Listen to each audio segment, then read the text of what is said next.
Dangerous Personalities.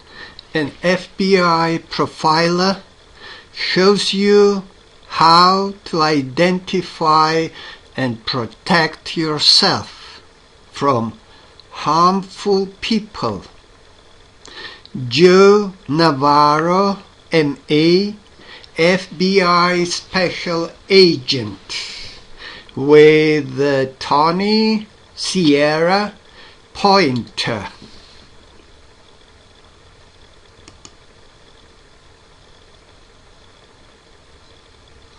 Page 1. Page 1. Introduction. Why I wrote this book and how to use it.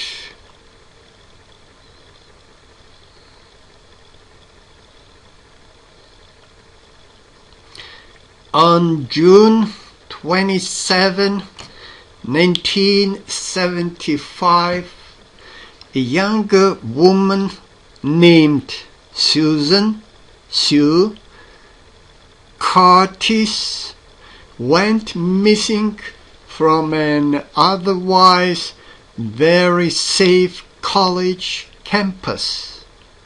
She was 15 years old and attending a youth conference at Brigham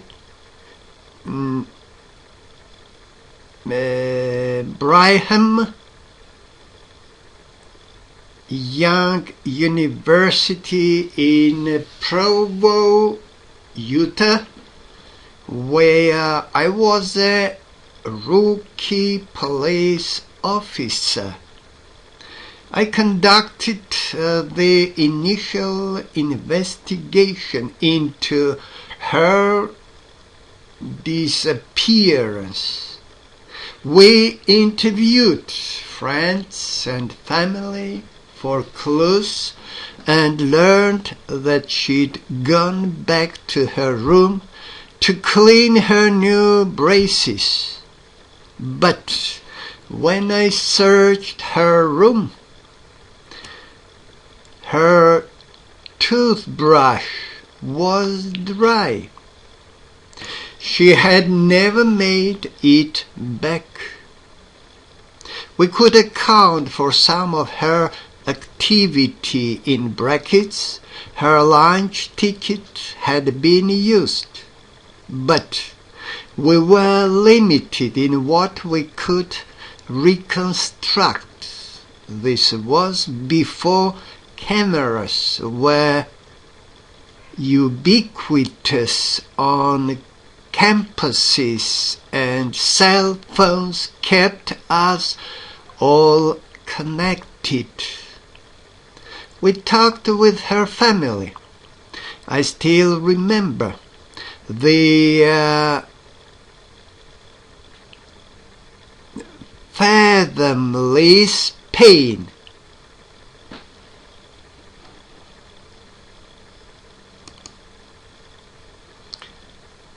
Fathomless.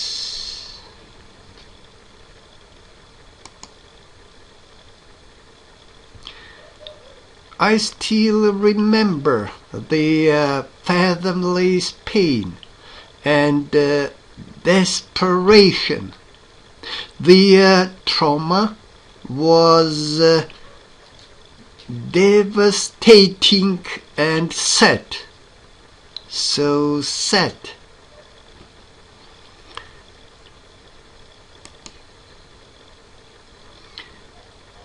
Sue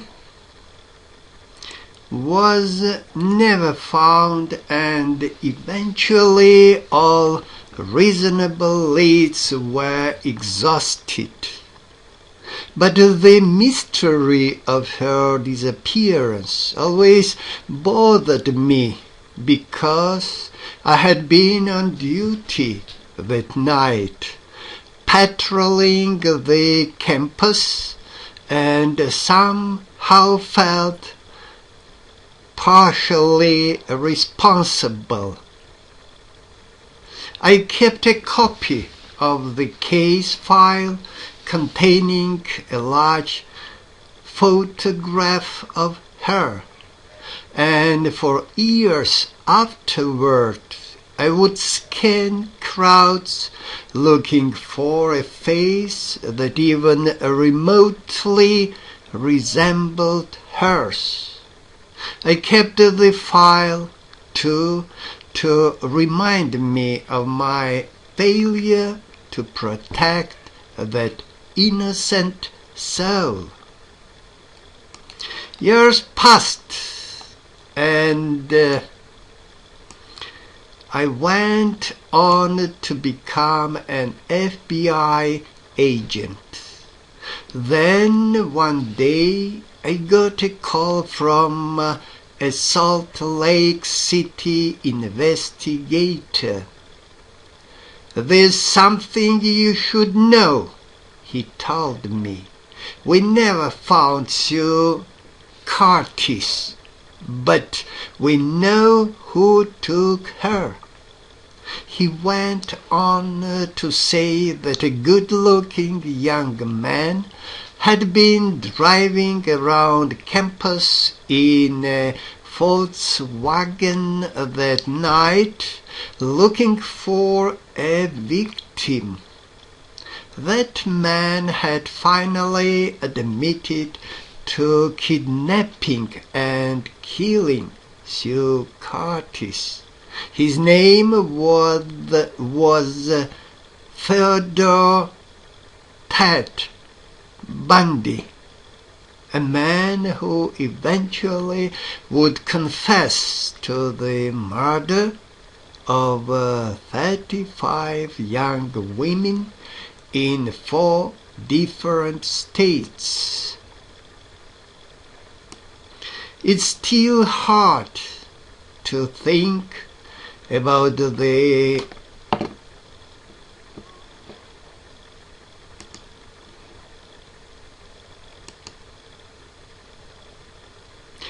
almond-eyed girl with long hair, whose photo I looked at day after day, whose diary I read, whose clothing I smelled for signs of where she might have been, whose shoes I felt for moisture or dirt as I desperately looked for any possible clue to her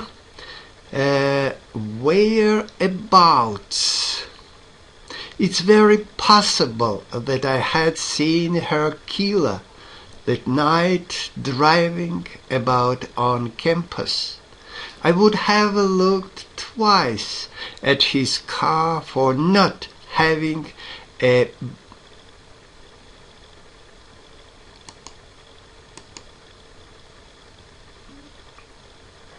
bio student or faculty sticker, but many didn't that day, as there were so many visitors on campus. No illegal activity was seen or reported. It was likely any other day except that on this day there was a dangerous personality on campus, a predator,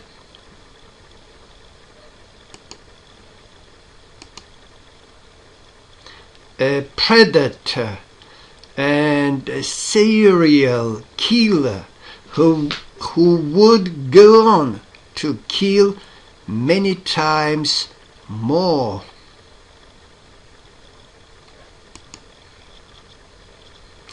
Bayou is one of the safest campuses in the country, yet there had been an abduction and a life taken.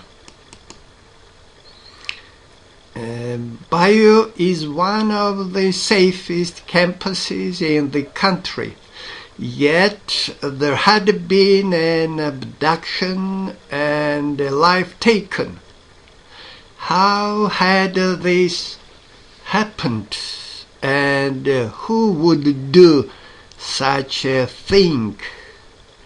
The realization that one person can do so much damage, not just to victims, but also to their loved ones, was chilling. I was all of 22,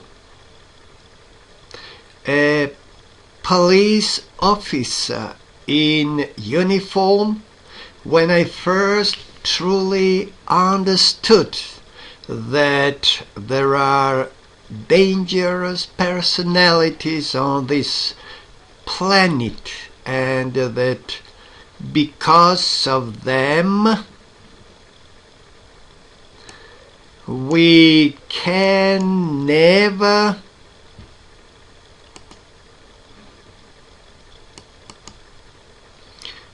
be completely safe. I shudder to think what Socrates. I shudder to think what Socrates, all of 15, was made to understand that night, alone with the predator before she died. I am convinced that this singular event drove my years later to serve as a criminal profiler in the Tampa division of the FBI, and later in the FBI's elite National Security Division Behavioral Analysis Program. I felt compelled to understand criminal and abnormal behavior, and this objective dominated much of my bureau career.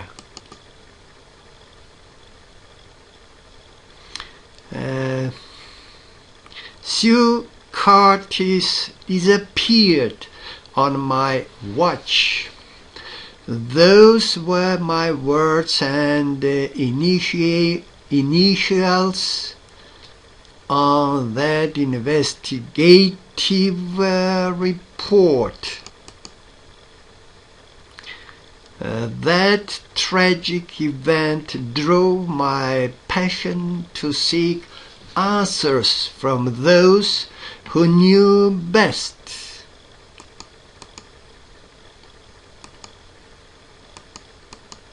The criminals themselves and their victims.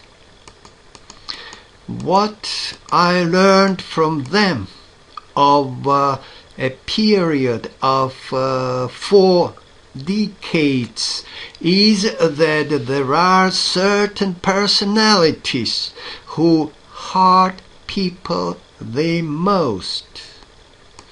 Over and over, they are responsible for crime, for torment, for misery, for financial losses, as well as for loss of life. This book is about those dangerous personalities that cause us too much pain and suffering. What I learned about criminals, abnormal behavior, and dangerous personalities, you should know also, because It may save your life.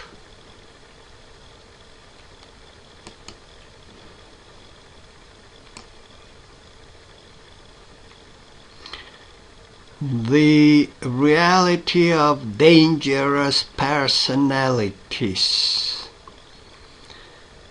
By now, we are familiar with the grim headline: Lone killer walks into an office building, classroom,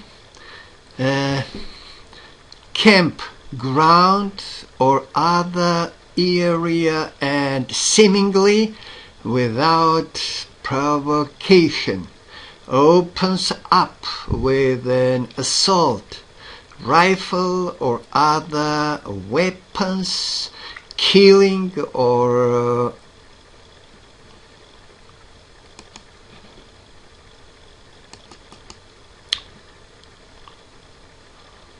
maiming scores of innocent victims. And after each of these events, after the mayhem is over and the victims are buried or patched up, in brackets, the latter no doubt traumatized for life, as are their families. The question is asked: who could do something like this, and could it have been prevented? When these violent events happen, they dominate the news and preoccupy us for months. In brackets, the massacres at Virginia Tech,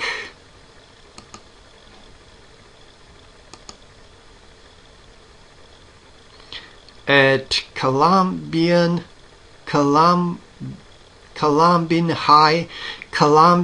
High School and Sandy Hook Elementary School, and in Oslo, Norway, to name.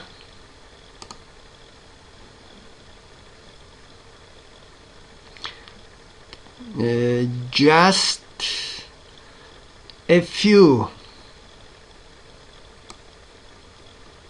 Unfortunately, these horrible mass killings happen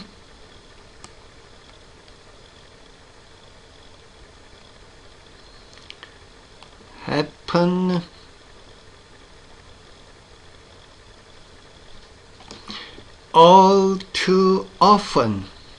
In America alone, they occur on average 18 to 20 times per year, coming at us with almost metronomic frequency, more than one per month.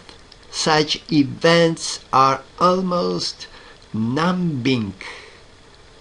How many were killed this time? We ask incredulously.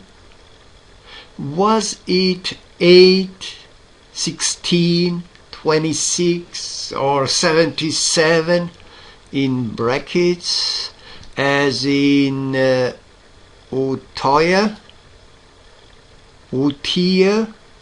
Norway, on July 22, 2011, at the hands of Anders Behring Breivik. Yet, as staggering as these violent events are, they don't represent the full picture of who victimizes most people. The sad truth is that for every mass killer, there are hundreds more who kill one child at a time, one date at a time, or one spouse at a time. And these events sometimes barely make it to page 6 in major newspapers. The mayhem that occurs under the radar without making the national news is the kind of crime, torment, and suffering many of us are more likely to experience. The dangerous personalities among us harm us behind closed doors at home, at church, at school, and in the office. Often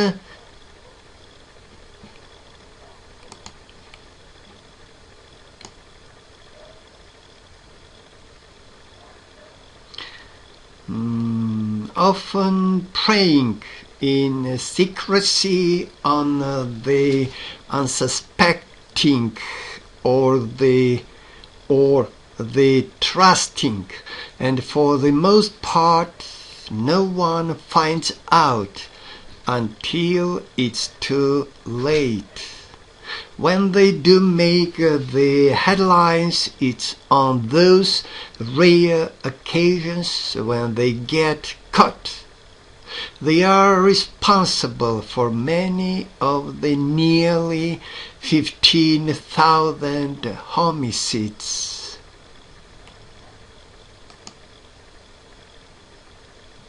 Homicides, 2.8 million domestic assaults, 2.2 million burglaries, 354,000 robberies, and 230,000 plus sexual assaults that occur annually in the United States, many of which go unreported and unpunished, or like Bernard Madoff, they may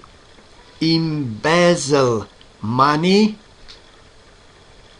from the elderly or even friends for years, in brackets, on such a grand scale, in his case, that the economic well-being of thousands was compromised.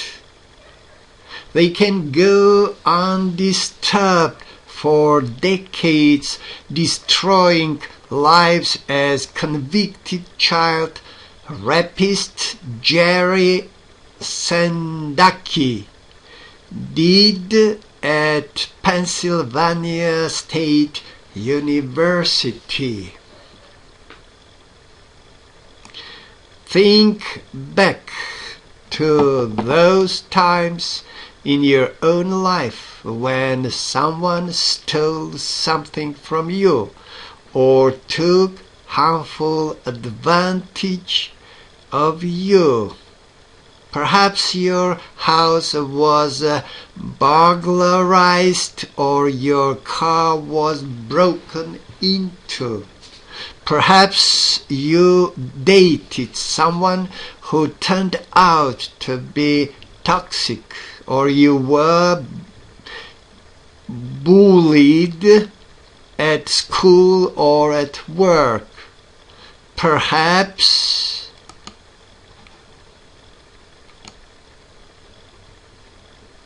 you've been assaulted, mugged, or sexually abused and never reported it. Or if you did, nothing came of it. Much goes on around us that is never reported, and when it is, it's rare that those responsible are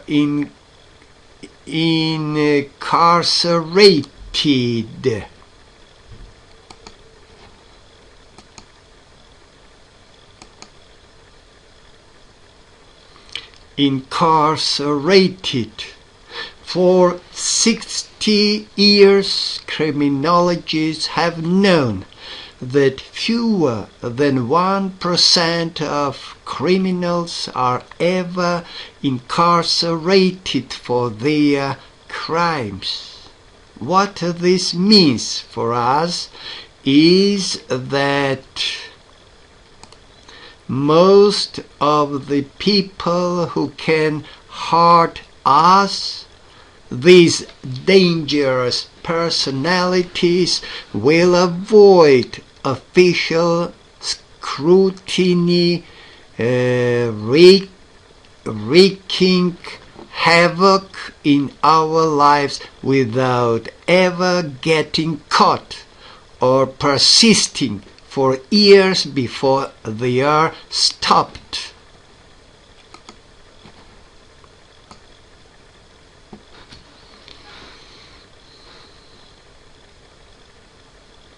Scrutiny, wreaking.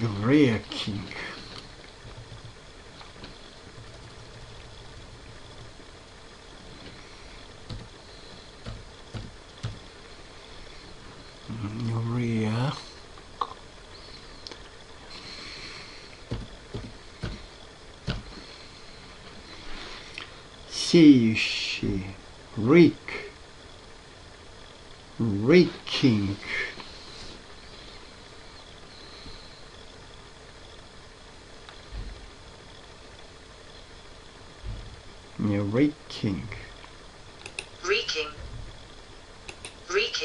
Wreaking. Havoc.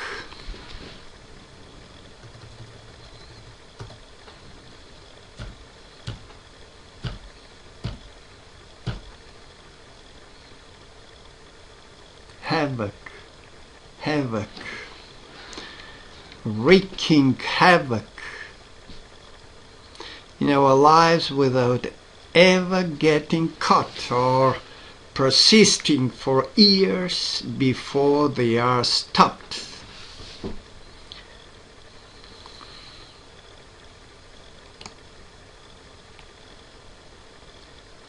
And that's just physical harm.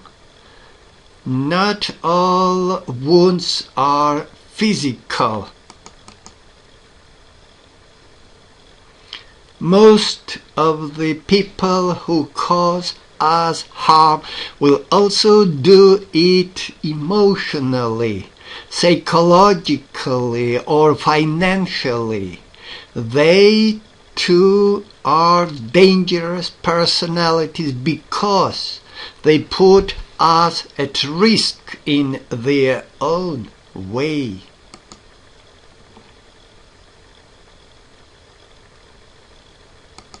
How 4 dangerous personalities came together.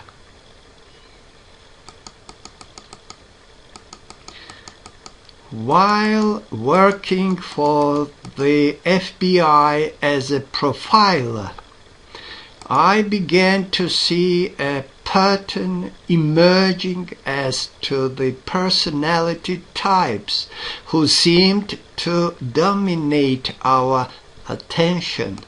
These were people who were constantly making others miserable, breaking laws, engaging in risky behavior, taking advantage of or abusing others, and in general causing pain and suffering, not once, not twice, but repeatedly. Through my own efforts and with the guidance of others, I learned that there are certain personalities who will always be nasty, who are deceitful and manipulative, who derive pleasure from taking advantage of others, and who don't respect people or laws. They are exhausting emotionally and can be cruel, callous, and exploitative.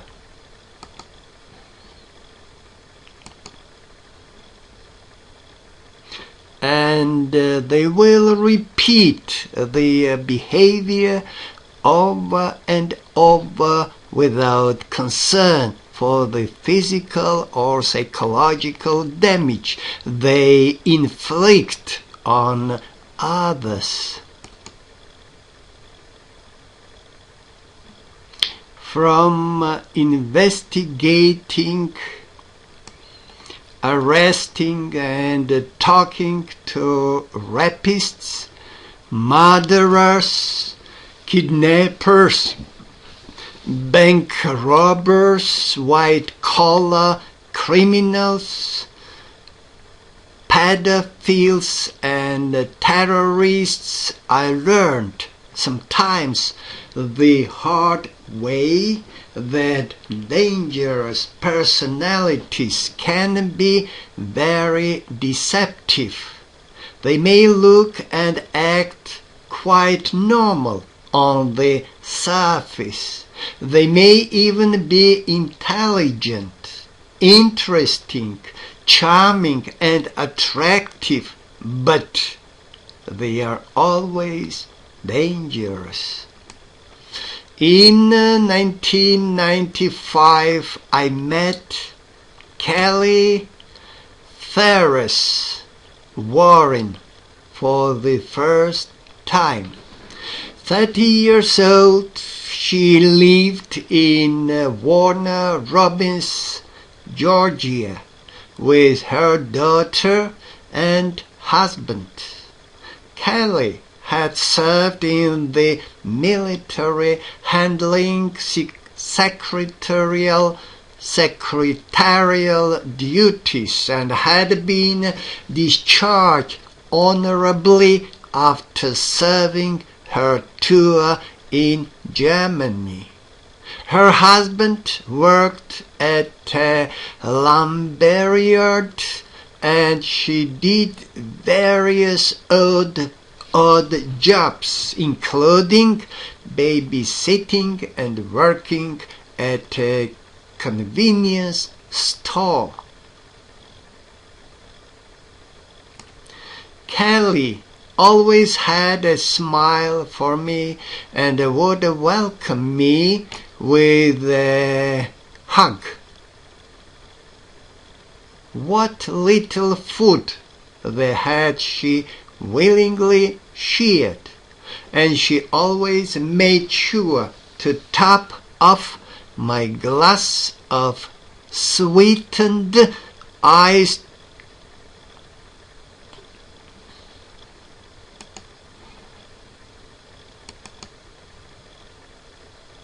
tea. She talked to me more than a dozen times over a summer, always with a smile.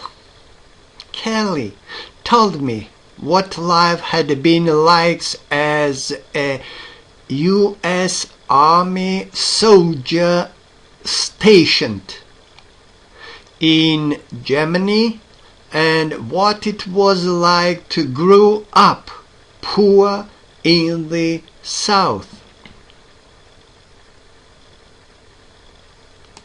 She was funny and cheerful and always quick to answer my questions and fill in the gaps.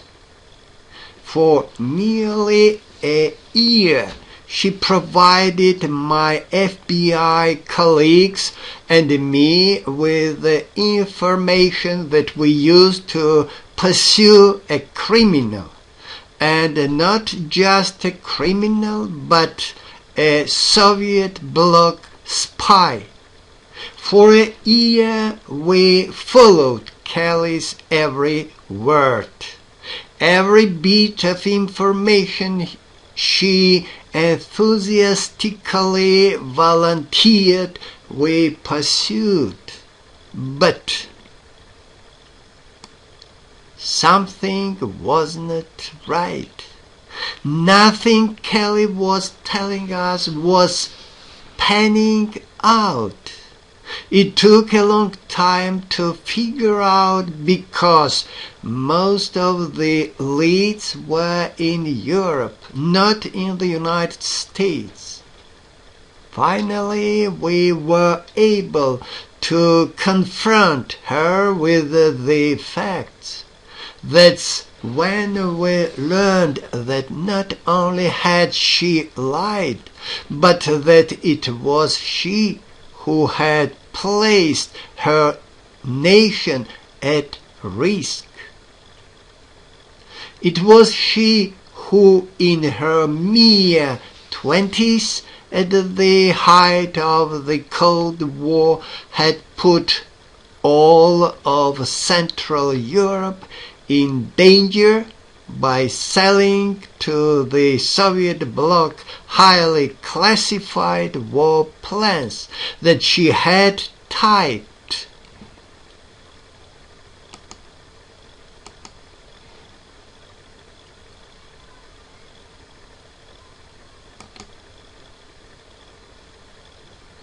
Kelly, with her sweet smile and sweet tea, was yet one more example of how dangerous personalities can be charming, funny, and interesting, but they can also put a whole nation, or in her case, a host of nations, at risk. Kelly is serving a 25-year sentence for committing espionage.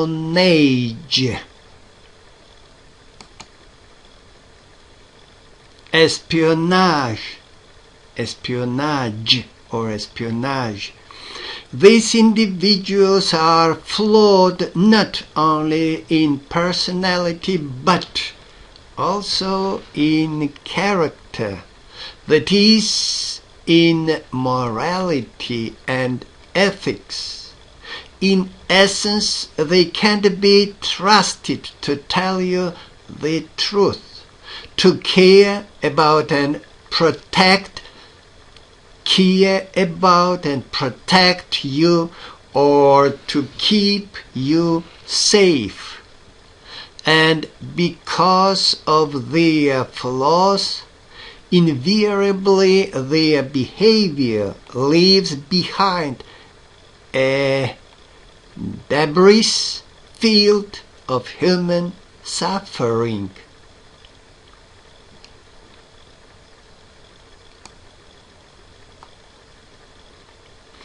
Over time, I came to realize that there were 4 personality types responsible for most of the harm we were seeing. These 4 dangerous personalities daily put us at risk, financially, emotionally, or physically. And they are the personalities we will focus on in this book. The first, the narcissistic personality. The second, the emotionally unstable personality. The third, the paranoid personality.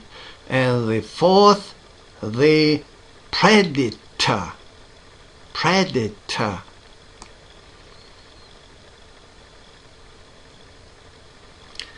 My intention